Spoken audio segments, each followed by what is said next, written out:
Let's open our Bible to the book of John, Juan, Kabanatang 15, talatang 1 hanggang 17.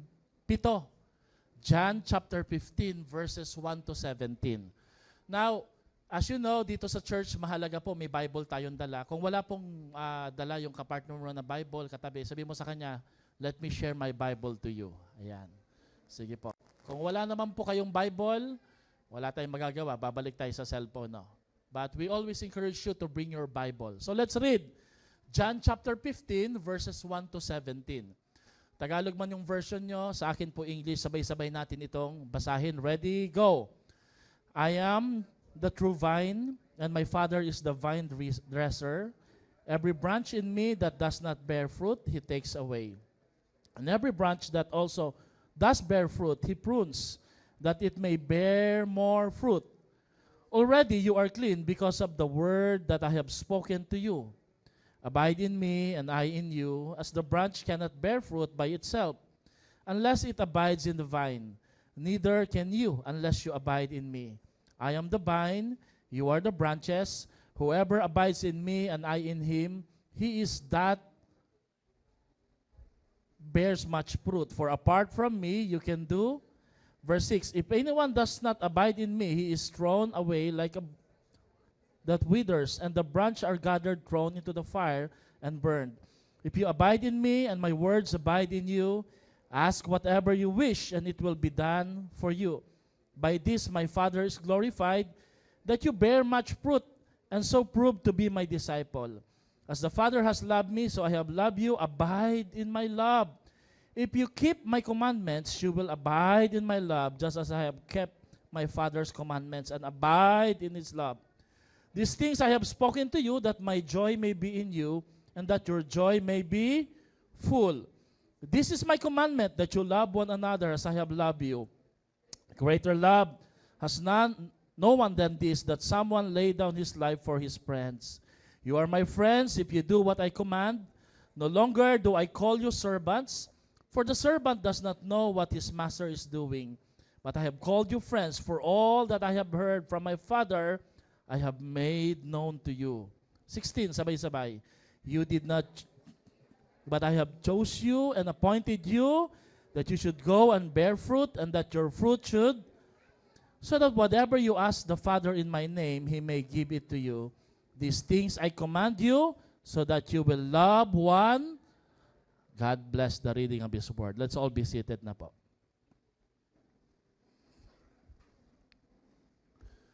A blessed morning, everyone. Kung napansin niyo po yung binasa nating verse or passage kanina, ano po yung isang salita na paulit-ulit po na nag-appear? Keep on appearing. No? The word abide. No? Sa ibang translation po, remain. Sa Tagalog po, manatili. Sa iba po, ang tawag ho dito ay connect. This month of May, we're going to open a new series, The Blessed Connection. The Blessed Connection.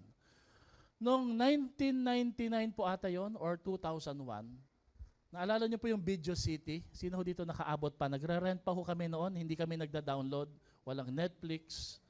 Meron pong Video City. Naalala niyo ba yung Video City na pagka na-late kang magbalik, may fine ka, no? At may promo yon 3 plus 1, o di kaya nakapag-rent ho ako dati ng movie ni Meg Ryan na ang pamagat po ay The Proof of Life. Sino po napanood na dito yung The Proof of Life? No? Ang isang sign na magra-ransom po sila doon sa nakidnap is that there must be a proof of life. At ang paraan po para malaman, ma-determine kung buhay nga po ba talaga yung kinidnap is that there should be a communication or a connection. So umagang ito, ang isang sign na merong proof of life, ang isang nilalang o isang living things, is that there must be a connection. So, para sa akin, mahalaga po ang connection. Hindi lamang po sa ating physical life, maging sa ating spiritual life, ang isang sign that you are growing, you are being nourished by the Word of God, is that you are constantly connected to the Lord. You know, John chapter 15 ay tinuturing po itong famous last word ni Jesus. What do we mean famous last word? Ito daw po yung tinutukoy po o tinuturing na deathbed conversation. Why? Because sa John chapter 15, ilang talata na lang, malapit na siyang hulihin, malapit na siyang ipako sa krus. At dun ho sa ubasan, very popular po sa kanila yung vineyard, kinausap ng Panginoon ang mga disipulo at alam natin, ang mga huling salita ng isang mamamaalam na o mamamatay na ay hindi po sinasayang. Pinipili na maigi at pag ito'y pinakawalan, ito'y mahalaga talaga dun sa pinagbibigyan ng komunikasyon. So when Jesus talked to His disciples, bago ho siya ipako sa krus ng Kalbaryo, He emphasized on the topic, connection, abiding, manatili, remaining in the Lord. So itong ating topic na to ngayong buwan ng Mayo, blessed connection, pinagpalang ugnayan, ay meron pong nag-iisang talata lamang pero we are going to use many cross-references sa Bible. Ay makikita po natin sa John 15 verse 5. Basahin po natin to. Ready, go. I am the vine, Jesus said, you are the branches. If you remain in me and I in you, you will bear much fruit, for apart from me, you can do nothing. Nakita niyo po yung analogy na ginamit ng Diyos doon? Sa Tagalog, pagsasalarawan. No? Isinalarawan ng Panginoon ang kanyang sarili bilang puno ng ubas.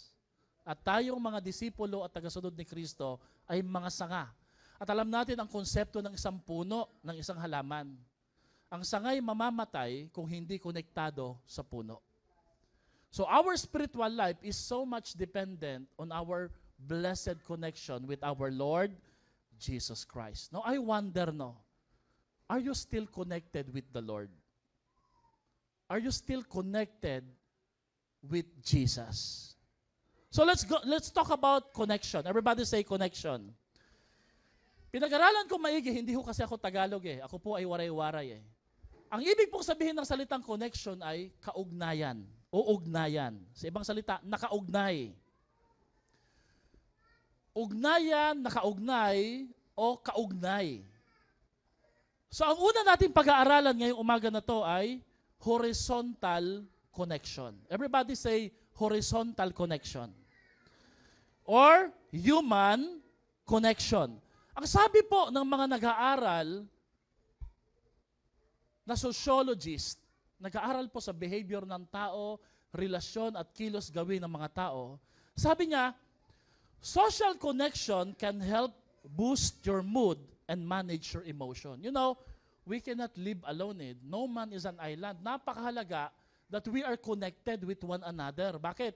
Kasi po, when we are connected with other, nami-mirror natin yung kanilang emotion. Halimbawa, pag masaya siya, sumasaya na rin tayo, nakikitawa tayo, pero pag nag-iisa lang tayo, sinong mini-mirror mo o ginagaya mo? Sarili mo lang. That's why hindi natin nare-regulate yung ating mga emotion. At ang napakaganda ho dito, social connection also gives us the ability to manage our emotion. We start to become mature. Napipigilan nating sumabat, maging prangka lagi. Bakit? Nire-respeto natin ang preferences o pagpili ng ating mga kasama. But you know, the problem came with the rise of digital interaction. You know, pag sinabing digital interaction, ito yung mga technology, ito yung mga cellphone, gadget, smartphones, laptop, and even internet. Simula daw po nung pumasok yung digital interaction, there has been an increase in loneliness. Kung kailan po pinadali, pinalapit, pinabilis ang information at connection at communication ng isa't isa, dati-rati, di ba, pag may gusto kang ipaalam sa kabilang baryo, lalakarin mo Ang usapan noon bukas makalawa, magkita tayo dito Pero kung kailan po pinalapit po, mas nakaramdaw daw po ang mga tao ng sobrang kalungkutan. Alam niyo kung ano nangyari? Bihira na raw magkita ang magkakaibigan at ang mga pamilya sa hapagkainan, let's look at the picture, o di kaya sa mga movie nights, yung una mo ng picture bro. Okay, yung movie nights, why? It's because dahil po sa hindrance na tinatawag nating digital interaction. At alam niyo malungkot, kung nasa hapagkainan man para kumain, they don't face each other. They face on their own gadgets. Sino pong makakapagpatotoo na totoo ito sa kanilang bahay? Minsan sa bahay, no, pag kumakain, parang dapat implement yung encounter rules confiscation ng cellphone. Bago kumain, parang mahalaga ata na kuhanin muna yung mga cellphone. Bakit? Para makakain talaga na maigi. Amen? Meetings and social gatherings are now done virtually. Hindi mo na kailangan sumulpot o pumunta sa mga lugar. Bakit? May virtual meeting naman Hello, nakikinig pa rin po ba tayo? And what about celebration? Celebration are limited to hearts and thumbs up emoji. Hindi mo na kailangan pumunta sa graduation, sa recognition, sa birthday niya. Thumbs upan mo na lang. Bigyan mo na lang siya ng heart emoji. Celebratory remarks na nagsasabing, we celebrate with you. Talks and interaction are minimized to Facebook and Messenger greetings. Ang pakikipag-usap at ang pakikipagtalakayan ay hindi na po face-to-face Gamitin na lang natin yung Facebook saka Messenger. Batiin na lang natin ang bawat isa. At ito pa nga po, ang panalangin, ang concern at compassion has been diminished to sad emojis and share. Wala kaming time para makiramay makilibing, makibisita sa ospital, Anyway, yung sad emoji ko, that tells a lot. Yung iyak na mukha na may patak-patak na konti. Hindi pala patak-patak, isang patak lang. No? It was limited. The compassion, the heart, the concern was limited to a like or an emoji.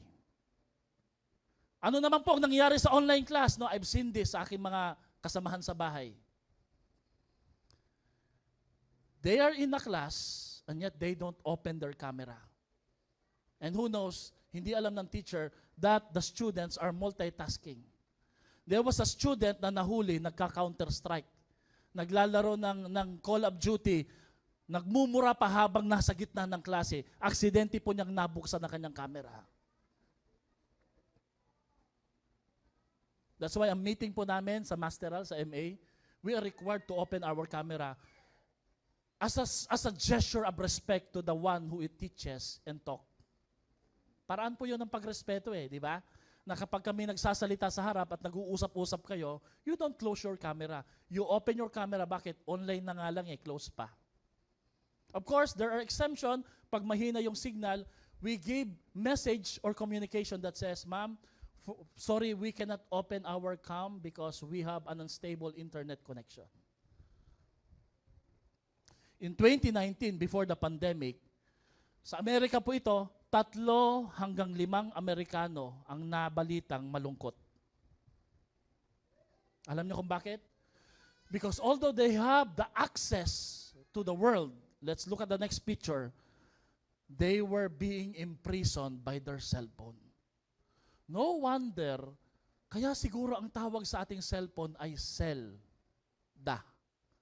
It's because it imprisons each and every one of us. Ayon sa balita, hindi lamang ang mga kabataan, pati mga young adults at mga senior citizen, there has been an increase of loneliness because of the use of virtual connection. Ang sabi dito, the proposed reason for this rise in loneliness is lack of social interaction and support from our peers and poor mental health. Wala talagang pakikipag-interact Tingnan niyo po mga kapatid Let's look at this next picture now. Ang 3-year-old na bata noon, naglalaro at kumakain ng putik. Parang ikaw yun, di ba? At ako dati. But you know, ngayon, ang mga bata na 3-year-old, they can browse and click and scroll a cellphone without blinking their eye. Bumisita po ko ng isang bahay, tinignan ko po yung anak nila kung ano po tinitingnan sa akin. Alam niyo kung anong tinitingnan ng anak nila sa akin? Kung may hawak ba akong cellphone at may nagliliwanag na ilaw, pa-reflect sa mukha ko. Because ngayon, ang mga bata, they don't look at you face to face. They are looking for a gadget. So, simply put, ang ibig sabihin lamang po nito, we need human connection. Connecting with others on a physical and emotional level can really improve our health and overall well-being. Sabihin mo nga sa katabi mo, mas bubuti pakiramdam mo pag nakikipag-usap ka sa akin na hindi gamit ang cellphone. Amen? Mas magiging maganda ang ating ugnayan at relasyon sa pamilya kung hindi po laging cellphone. Okay, now, hindi ko kaya magsalita na ito ng marami next week. Meron tayong discussion dito. How about our vertical connection with the Lord or our spiritual connection with God? Alam nyo, mas matindi. Alam nyo kung bakit? Kung ang human interaction o human connection, problemado na. Sino dito umaamin? Problemado po ang ating human connection. Couples ang missed call na, hindi pa rin tayo sumasagot. Flooded messages na wala pa rin tayong pakialam. Hindi na tayo marunong mag-backread. Bakit? Total naman, Pastor, nakalimutan na yan, nalagpasan na yan eh. Hindi na kailangan titigan. Now, we're going to look more of it mamaya no. Devotions today are being downloaded and read by us by an assigned virtual reader. Hindi mo na kailangan magdala ng Bible. Hindi mo na kailangan mag-devotion ng ikaw mismo eh. Higa ka lang, upo ka lang, play mo lang, and then someone will try to read the devotion for you and the verses and the prayer. Mag-amen ka na lang. Is it wrong, Pastor? I'm not saying it's wrong. I'm just saying may paraan na dapat natin paggamitan ng mga ganong klase pag sobrang matindi talagang kabisihan natin. But hey, we're talking here, our connection with the Lord. God is not a virtual person eh. He's a very personal God that we must talk. Ang spirituality po ngayon are being upheld by quick browse and play of a cut-size sermon by a popular pastor in YouTube or Facebook.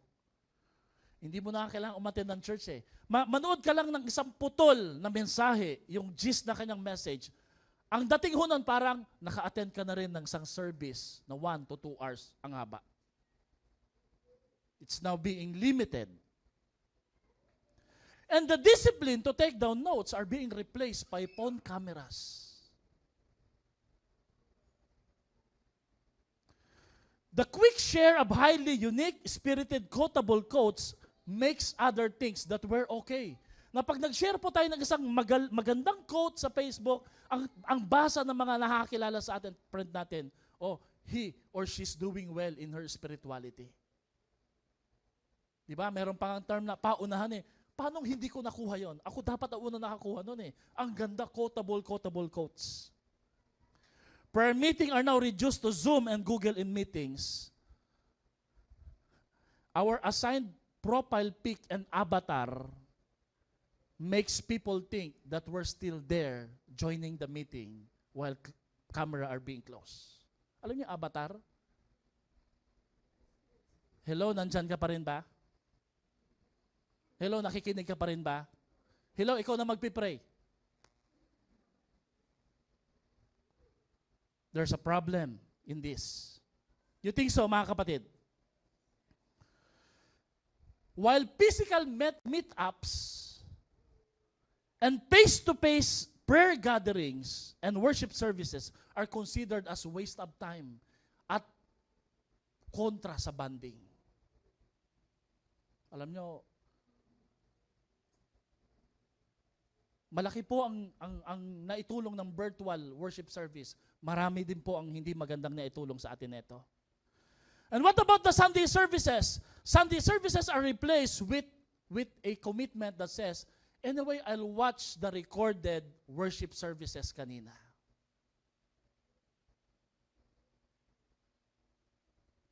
The gatherings are maintained as experiences rather than an encounter with the Lord. Na-bless ka ba kanina kay pastor? Na-bless ka ba sa kantahan? No? It's all about experiences.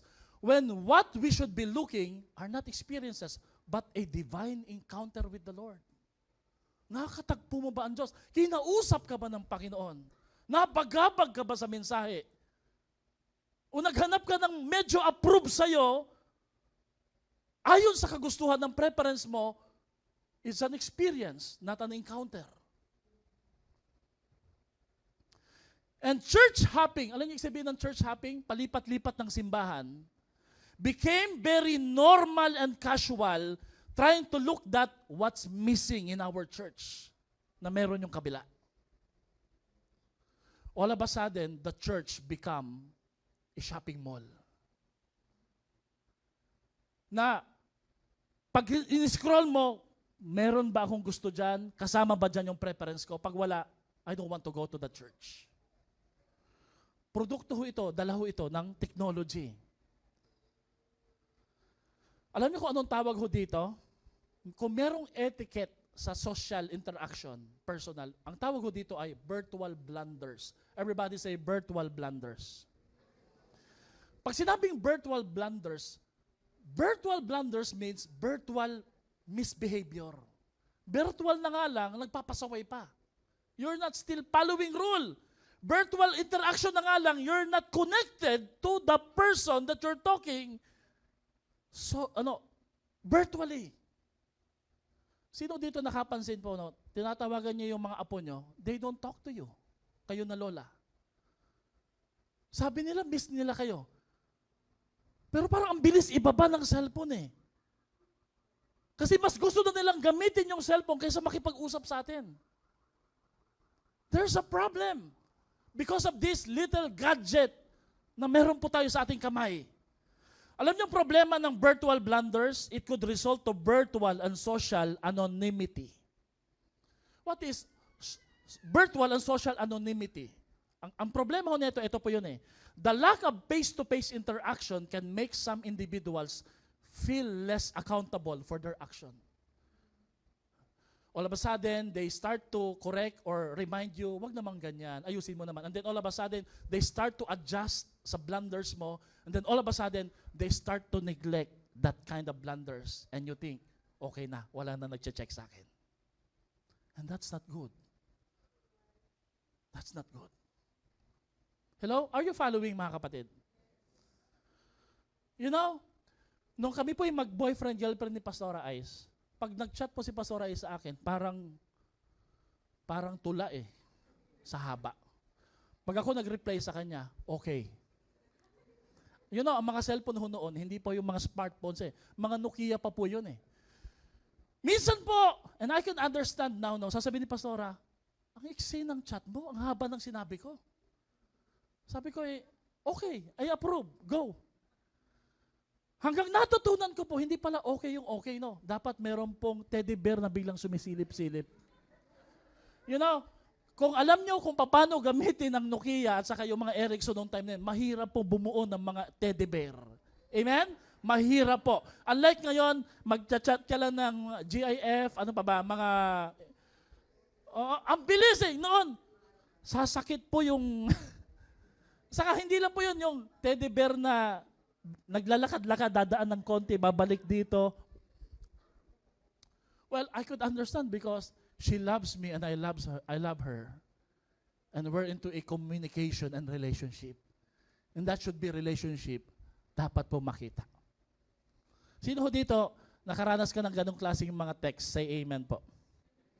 Wala na ata, no? Ako na lang. Kung kailan bumilis eh.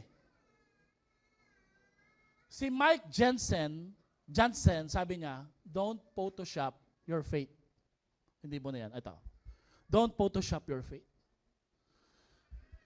Pag nahulog tayo sa virtual anonymity and virtual blunders, we are prone to Photoshop our faith. You know, Photoshop, no? Ang problema daw nito, we're into plastic Christianity. Botox ba? Hindi pa kasi ako nagpapagawa ng ganyan eh. Botox testimony. Alam niyo yung inadjust, pinapayat, pinaganda, pinatrim, pinahusay, pinilter, is very popular nowadays. Christians are often considered a great fakers and pretenders. I was alarmed by this virtual blunders na nangyayari po sa ating mga buhay. You know, the Lord talked to me. That's now how you do it, Albert. When you talk to the King of Kings, you talk to Him with respect. You know, if you love your relationship with the Lord, iiwasan mong bumagsak at mahulog sa ganito. Sa ganitong klaseng mga tukso. Matthew 5:8 says, pakibasa nga po natin ng malakas, ready go. These people, now you may say, Pastor, that's not me. Thank you Lord, no. But sometimes that's us. We think that we're honoring the Lord with our lips, with our singing, with our declaration, but our action says the same, says differently. Iba ang mensahe. Iba ang kilos sa sinasambit ng ating mga bibig. Hindi makita sa buhay. Sa Tagalog, iginagalang ako ng mga taong ito, sabayan niyo po ako, sa mga labi lang nila. Ngunit, malayo sa akin ang kanilang mga puso. Walang kabuluhan ang pagsamba nila sa akin sapagkat ang mga itinuturo nila ay mga utos lang ng. Can you imagine, para mapansin pa po ito ng Lord, no? Really, God is really into a relationship. If you can tell that your partner or your loved ones are faking that relationship, how much more si Lord? If we are trying to pretend, no? At ano pa po ang problema natin sa ganitong klaseng Christianity? Ang sabi ni J.C. Ryle, one of my favorite theologian. Wala na ho siya ngayon, pero napakahusay, napakalalim, sound doctrine talaga. And sometimes I compare them with other theologian to have a sound doctrine na hawak natin ngayon dapat. Sabi niya, we have the danger of manufacturing a God of our own. Pag ganun po ang ating kilos, we fall into virtual blunders, we are making another gods that fit our lifestyle and struggle. Kasya at akma sa uri ng pamumuhay na meron po tayo, that's why we hate a God of justice and a God of holiness if we practice sinfulness. Basahin po natin yung sinabi ng ginagalang po na theologian na si J.C. Ryle. Sabi niya, sabayan niyo ako magbasa, beware of manufacturing a God of your own. A God who is all mercy but not just. A God who is all love but not holy. A God who has a heaven for everybody but a hell for none. A God who can allow good and bad to be side by side in time, but will make no distinction between good and bad in eternity. Ang sabi po niya, such a God is an idol of your own. As truly an idol as any snake or crocodile in Egyptian temple, yung mga Diyos-Diyosan noon. The hands of our own fancy and sentimentality have made them. Tayo ang lumikha sa kanila, sa ating perception. Sabi po ni J.C. Ryle, hindi sila totoong Diyos. He is not the God of the Bible. And beside, dapat small g yan eh. Beside the God of the Bible, there is no God at all. There's no God at all. Pag-uusapan pa natin yan next week because we're going to talk connected to our Creator. What about ghosting God and His community? Sino dito na-ghost ka na? Sino dito mahilig mang-ghost? Ano yung sabihin ng ghost, no? Nangako kang susulpot ka, nangako kang makikipagkita ka, pero para kang multo na bigla na lang naglahong parang bula.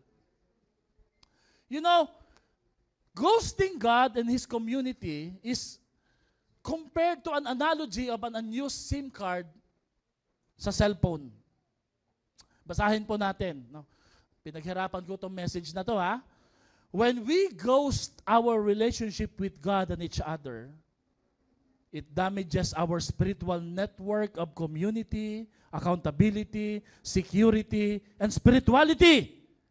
Why? Because it causes our conscience, discernment, tenderness, and obedience to be deactivated. Alam niyo yung cellphone na hindi nilolodan at di ginagamit, ano nangyayari? Nadi-deactivate. You know, can I just say this as your pastor, no? Kung may program yung church tas hindi ka nakikisama, ang tawag, may sarili kang program sa spiritual life mo. Kung meron po tayong sariling prayer time para makonect tayo sa isa't isa, and we don't participate, you will be deactivated spiritually kay Lord. That's the danger. You know, lagi po namin itong sinasabi, kahit nag-aral na po ako ng Bible, nakagraduate pa ako ng 5-year seminary, nag-aaral pa rin po ngayon ng MA, I always remind myself, Lord, sa kabila po ng mga achievement na to at mga position title, these are nothing if I am never connected to you. Your connection is very vital. You may be here physically, but if you're no longer connected spiritually, I tell you, in just a matter of time, there will be an deactivation. You know, when Satan was thrown from heaven into the earth, yung rebellion po niya hindi nagsimula sa declaration eh.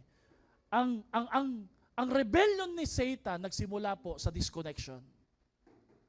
Before our declaration, it will always start with a little of disconnection.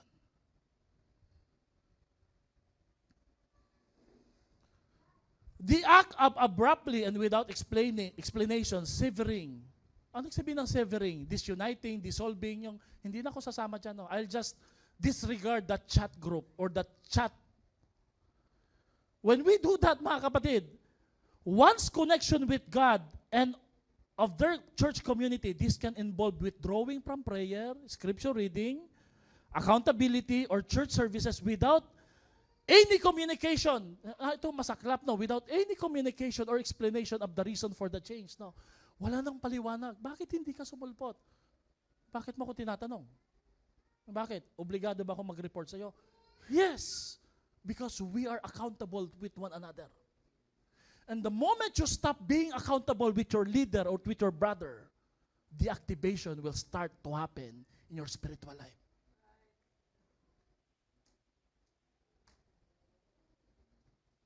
When you don't reply, when you disregard, pangungumusta,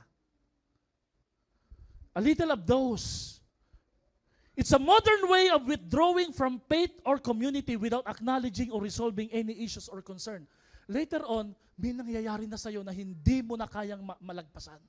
Hindi mo na kayang maayos. Well, you disconnected to an accountability group, to a person who can give you a good and soundly advice. Sino po dito naniniwala na mahalaga ang connection natin kay Lord at mahalaga din po yung connection natin sa isa't isa as a brothers and sisters in the Lord? Amen? Palakpakan nga po natin ang ating Panginoon. Pakisabi nga sa katabi mo, don't be disconnected. Ang connection principle is this: when our relationship with God is broken, we are and will be broken. Always remember that, no? Now, Pastor, mabuti na lang po yung relationship at connection ko kay Lord hindi broken. How can you tell when you yourself is only in that relationship? How can you tell? You know, minsan yung mga mentor, pastor namin, they would always say us, no, medyo mali, Albert, yung ginagawa mo. Thank you, Lord, may nagko-correct. Medyo hindi yata ayos yun. Medyo bawasan mo ng konti, no. Medyo you're not involving into this thing and you're withholding, no. We need those things. Why? Because we cannot tell by our own self if we're doing good. We need someone to check and correct us. Amen? Kaya Missel community. Revelation chapter 2 verse 4, kung meron man pong isang salita na malungkot sa Bible, ito yun eh. I have this one thing against you, says the Lord, you do not love me as you did as first. Grabe, no? Sa Tagalog, ngunit ito ang pinagdaramdam ko sa iyo, nang lalamig ka na sa akin, hindi mo na ako mahal tulad ng dati. And for all you know, this church, the church of Ephesus is good in doctrine, discipline, and diligence. And yet God says, I have this one thing against you. You do not love me as you have loved me at first. Beware of these virtual blunders. You know, social media gives you this false confidence that you're doing right when you're not doing right, actually. Physically and spiritually. May paalala po si Paul, 2 Corinthians 13:5, examine yourselves. Everybody say, examine ourselves.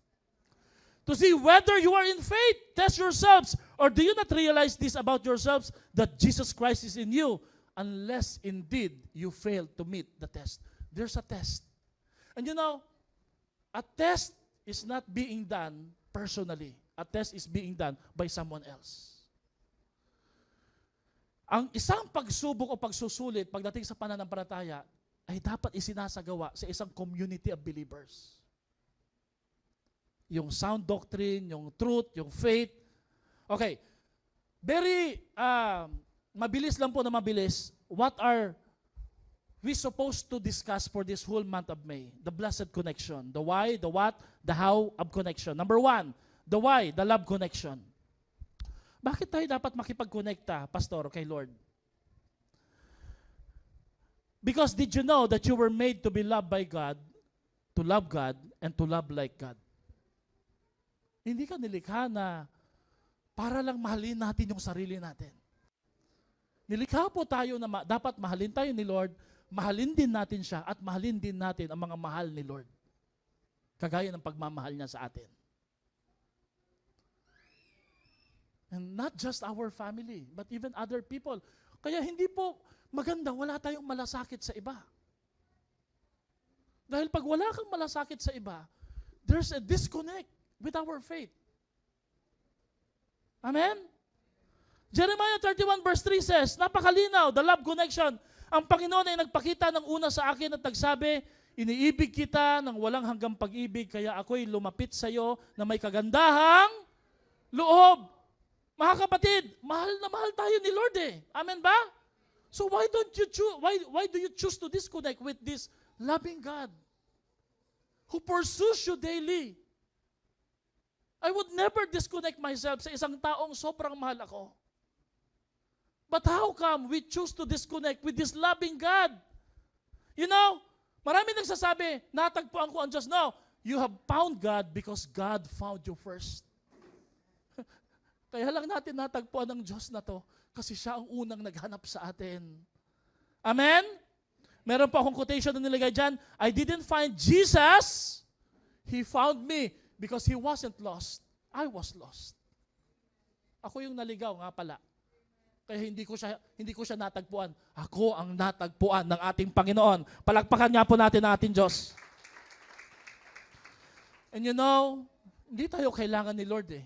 But how come ginawa niya tayong sentro ng kanyang puso?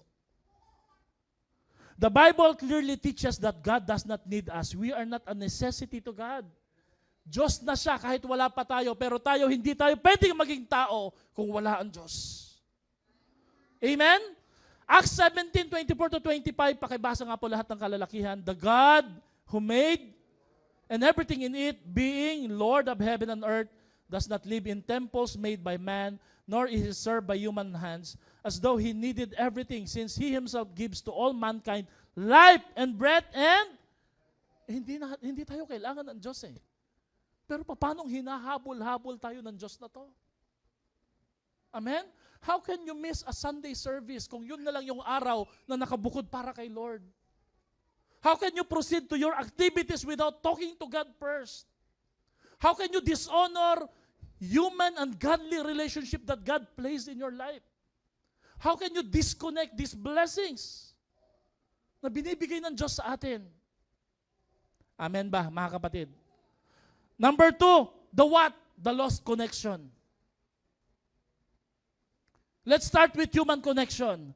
Before people are close and intimate.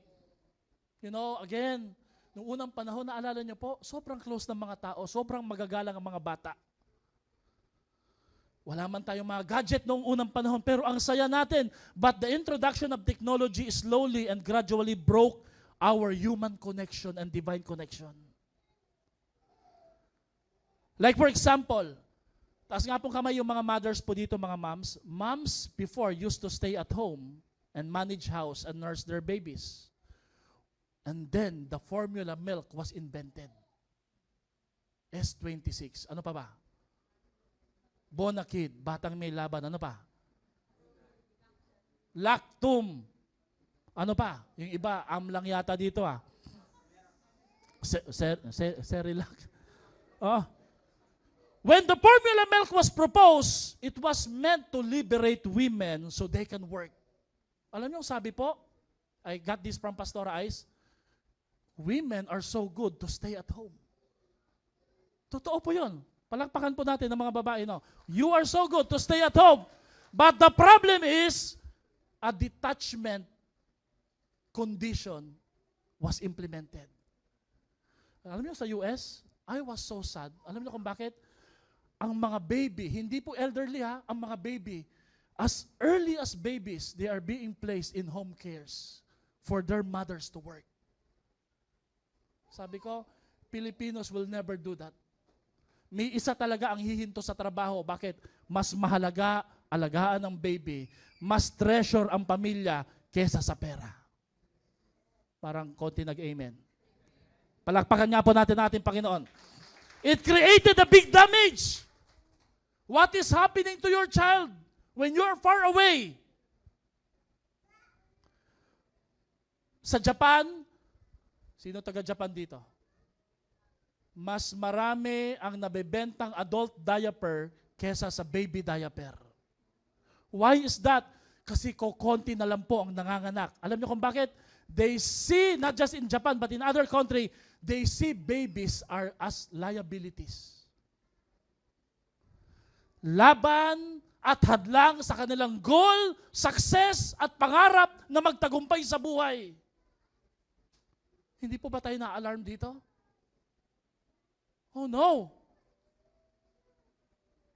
Many people don't like babies or having children because they think it will slow them down. At pag natapos na lahat, successful ka na, marami ka ng pera, you no longer have the time to hug your kids and to be with them. Ang prayer namin ni Pastora lagi, saan man kami ma-assign, kahit may trabaho pa siya, hindi kami maghihiwalay, kahit saan kami tawagin ni Lord, magsiserve kaming magkakasama as family. Because no success outside can compensate the failure inside the family. Kahit gaano ka katagumpay sa labas, kung may nangyayaring hindi maganda at may gap, meron pong mga struggle na nangyayari sa pamilya natin, lalo na sa mga anak natin. Walang kwenta yung success na yan. Mas mahalaga ang relationship at connection. Amen? Palakpakan nga po natin ang ating Diyos. And what about the fathers? Kailangan nilang mag-abroad, kumita, iniwanan ng tahanan. Ano nangyari? Dumami po yung absentee fathers. This is a true to life story sa isang church po natin. Bumisita po siya galing sa abroad, sinorprise po niya yung kanyang anak. Nandun po siya sa harap ng gate at ang sabi po ng bata, Mama, may bisita tayo sa bahay. At alam niyo, sabi ng bata, sino po kayo? Naiyak po yung tatay. Bakit? Siya yung tatay ng bata na to. Hindi siya kilala. Let's look at the picture. Children are happier than fathers or mothers. Why? Because all we think is money, money, money, money, money. When our children thinks, why can't you just be with us every day? We're talking about attachment theory here. Sino dito may mga trabaho? Taas nga po mga tatay may trabaho. Taas kamay. You have a job? You know, Pastor, I was always asked, what is the good job, Pastor? Anong pinakamagandang trabaho? High earning salary? I don't think so. If your job or business allows you to pick up your kids from school and be present at all at their events, you have made it in life. You're a success. Kung ang trabaho mo, it allows you na sunduin ang anak mo, ihatid mo, you are a successful father. You hear me, mga kapatid? Fathers, your kids does not expect you to be perfect. They expect you to be present. Because connection is very important. Connection is very important. Amen ba? Palakpakan nga po natin ang ating Diyos. Kailan po nangyari yung disconnect na to? Genesis chapter 2, man was created for intimate relation and connection. Alam nyo, Nung nilikha ng Panginoon si Adan at si Eva, man's greatest gift was not the tree, the animal, not the seas. Man's greatest gift was his intimate relationship with the Lord Jesus Christ. Because the Bible says that God will always walk with them daily. Don't you ever think na ang pinakamatinding regalong maibibigay mo sa iyong pamilya ay ang pera, ang success, ang ganito? The first human's greatest gift was never a gadget, was never a technology, was never a material things, but a good relationship with the Father, with God. Amen. They have an intimate relationship with the Lord. And man's relationship with God, once granted access, success, and progress, it will always follow if you have a good relationship with the Lord until sin and disobedience cause them to forfeit it all. Can you not see na ang pattern ni Satan is to divide us and to destroy? Whether it's an economical reason, relational reason, ang goal lagi ni Satan, paghiwalayin tayo. Anong pangako ng Panginoon para kay Adan at Eva pag sila'y kinakasal? Walang dapat makapagpahiwalay sa atin. Amen? And then, suddenly, the economy, the tuition fee, became the very reason for our separation. Ang nangyari nga po ang pagbagsak ng tao, Genesis 3:8-13. And ever since, Satan's strategy of temptation has remained the same. To stir desire, to deceive the heart, to lead to disobedience, to create distance from God, to cause division, and ultimately to destroy. Hindi po nagbabago ang taktika ni Satan. Paulit-ulit lang po yan. At pag hindi natin napapansin, lagi tayo mahuhulog sa kanyang patibong. The fall of man occurred in a beautiful Garden of Eden with his beautiful creation, Adam and Eve. It's a great proof that says that even a small choice of sin could destroy God's wonderful masterpiece. Even if we don't have an intention to destroy our family, our connection, it will happen because of sin. Tapusin po natin to sa how, the law of connection. I encourage you po sa buwan ng Mayo, balik tayo sa Diyos. Balik tayo sa connection natin sa isa't isa. Sa respeto at paggalang natin sa isa't isa. John 15:5 says, Jesus said, I am the vine, you are the branches. If you remain in me and I in you, you will bear much fruit. For apart from me, sabi ni Jesus, you can do nothing. And it doesn't matter if you're wise, magaling sa diskarte, matalino, mahusay, maraming academic achievement, pag wala ang Diyos sa buhay natin, our vertical relationship with God, when it's broken, our horizontal relationship will be broken. So what are the law of connection? Number one, there must be realization. I hope and I pray as we discuss this topic ngayon, may naiisip ka na, may nare-realize ka na that Jesus is the source. Number two, that there must be a decision, remain in Him, manatili ka sa Kanya. Huwag gadget. There must be a commission to bear much fruit. Mamunga ka para kay Lord. Yung dati mong ginagawa para kay Lord, ibalik mo yung sigla na yon. Pangapat, there must be a recognition. Lord, pag wala ako sa iyo, wala akong magagawa. At there must be a connection. At you know, this May, we have 4 kinds of connection na pag-aaralan. Una, we must be connected to our Creator, connected to our community, life groups. Palakpak nga po dito yung nasa life group. Say amen. We must be connected to our church. Sino ho dito nagpapasalamat the church is doing its best para mag-grow tayo sa ating relationship kay Lord? Say amen po. Palakpakan natin ang ating Panginoon. And we must be connected to our commitment with our Great Commission. How do we recover this? Kung ang strategy ni Satan, desire, distance, destroy, gamitin din natin yan laban sa kanya. Use the very weapon that Satan uses against us. Ang strategy natin, palitan natin yung desire, hindi kasalanan, lumayo tayo sa mga naghihiwalay sa atin sa connection natin kay Lord, sirain natin na nakakasira sa ating buhay. You know, there's a trend right now that people start to buy dumb phones. Yung sinabi ko sa inyo kanina ng mga cellphone na analog, they're buying dumb phones to get away from social media. May hope po ang humanity. to limit their screen time, pinalitan nila yung smartphone na may screen, pinalitan nila ng dumb phones na tinatawag. Wow! Tingnan niyo po yung next picture. No? Meron pong namatay na himatay, ito siya. Pinapahanap siya, hindi siya mahanap-hanap. Bakit? They're not looking for their relationship. They're looking for their cellphone.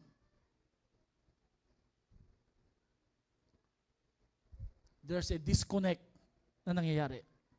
Can I suggest, mga kapatid, Zion Christian Fellowship Baliwag, take a day off from your gadget, have a daily date with our Lord Jesus Christ or our God. Pwede po ba yun? Bawasan ang paggagadget, damihan ng time sa pananalangin at pakikipag-usap sa ating buhay na Diyos.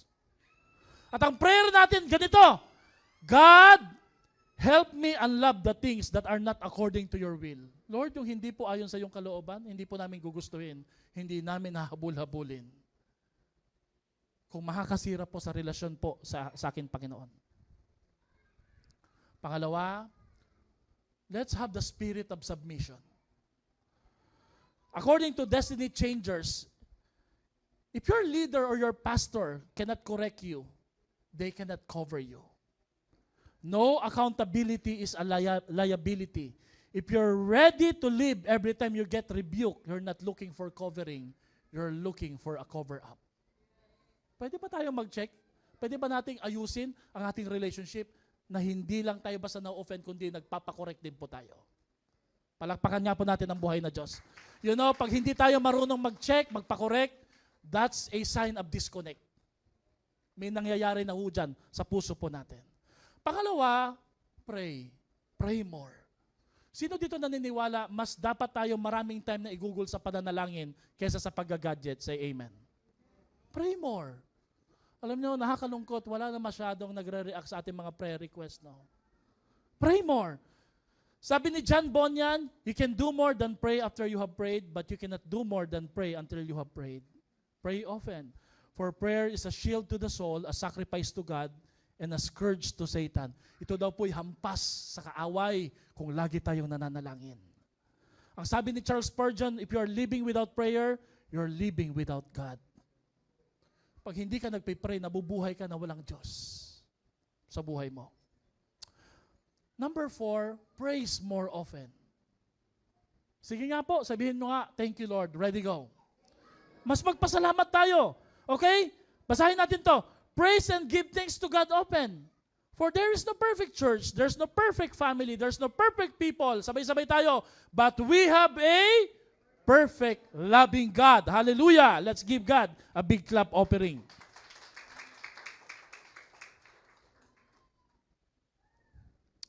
Hindi man tayo perfect, meron tayong mabuting Diyos. Panglima, commit to serve. Pag nakikita mo minsan na masyadong mas marami kang time sa TV, sa NBA, bumangon ka sa kinaupuan mo at magtanong ka, Lord, what can I do for you? A tree never eats its own fruit. A river never drinks its own water. The sun does not shine to warm itself because nature exists to serve. So be like nature. Grow, give, and glow, not for yourself, but for someone who needs it. Ibigay mo yung buhay mo sa iba. Mag-serve ka. At panghuli, pang-anim, come back again. Balik ka kay Lord. Credit to the true honor, to the one who has not spent time with Jesus lately. Kung ikaw man ito, wala ka masyadong time kay Lord, nabigo mo siya, remember that God won't push you away. He's not keeping score of the days you've missed. Instead, He longs to spend time with you. You who were bought with a price and forever cherished in His eyes. So draw near to God, and He will draw near to you. Don't be afraid to start again. Open your Bible. Pray honest prayers, and let His presence fill you with the comfort and peace you've been seeking. Can we do that, mga kapatid, this week? More time kay Lord, so that we can take advantage of that blessed connection. Can I hear aloud, amen? Amen. Sabihin mo to sa cellphone na to, you're a distraction. You're a distraction. You're a distraction. When we were born, we look like our parents. But when we die, be careful, you will look like your decision. Mag-iingat po tayo. Dahil pag kinuha na po tayo ng Panginoon, ang mahahayag yung mga pinili natin na prioridad na hindi po kalugod-lugod sa ating Diyos. Basahin nga po natin tong meditative prayer for blessed connection. And I want you to pray this with all your heart. No? Sino ho dito ngayong umaga na to? You want to recover that connection kay Lord? Say amen po. You want to recover that zeal, that passion, yung respect with one another, yung accountability. So let's pray this prayer. Pwede bang hawakan natin yung ating Bible and then hawakan natin yung puso natin? Let's hold this Bible into our heart closely and dearly. No? Sino dito ngayong week na to magbabasa ng maraming time para sa Bible at mananalangin?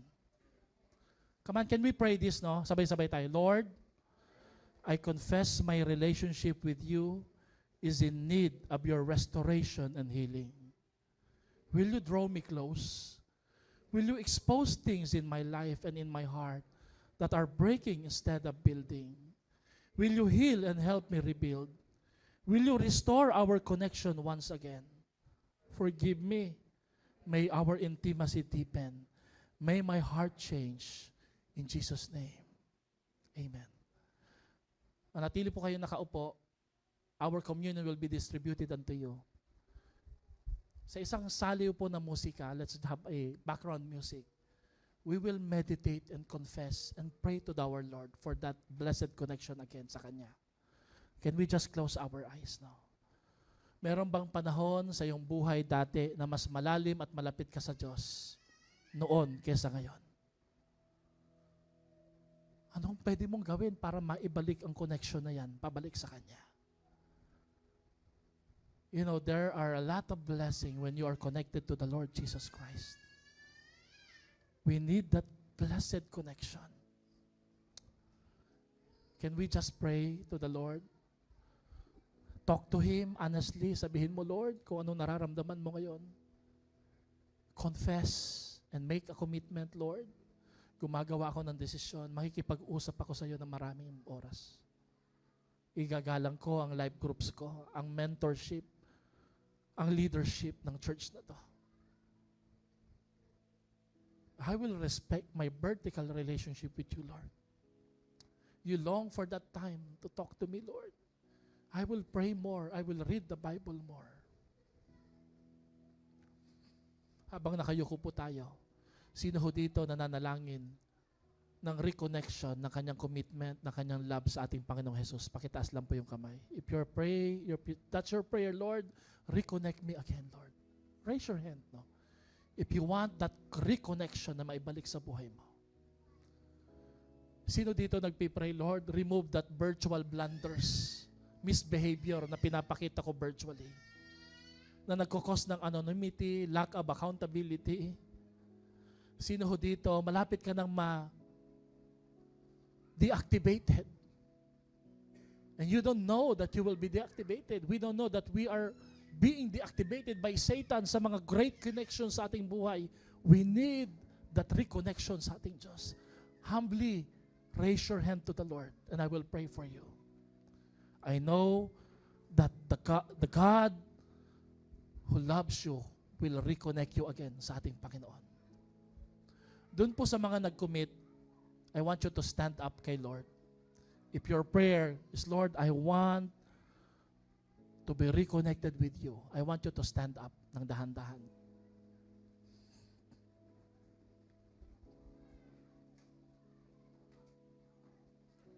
If your prayer is you want to remove that distraction, sino ho dito ngayong linggo na to, tatanggalin mo yung mga distraction na yan sa buhay mo? You know, I'm preaching this not because I'm perfect and I'm not doing this. I'm preaching this because the Lord really reminded me of these things. I need to value my relationship. Sino nagpipray dito mas maraming time sa kanyang asawa at sa kanyang mga anak? Konting gadget. Do you think it's a good prayer? Say amen. Yes. Let's continue to lift our hands to the Lord Jesus Christ. You know, God is not keeping score. He knows our heart and He misses us. Let me pray for you, Lord, in the name of Jesus. By the blood of Jesus at the cross of Calvary, remove that pride in our heart, Lord. Remove, Lord, that arrogance, kung meron man po. Remove that distraction in the name of Jesus, Lord. We are not made to be prideful. We are not made to disconnect. We are never made, Lord, to live our life on our own. We were made to worship Jesus. Kami nilikha nyo, Lord, na nangangailangan at laging nangangailangan ng tulong ninyo. Kung meron pong bakas ng overconfidence, we rebuke it in the name of Jesus, Lord.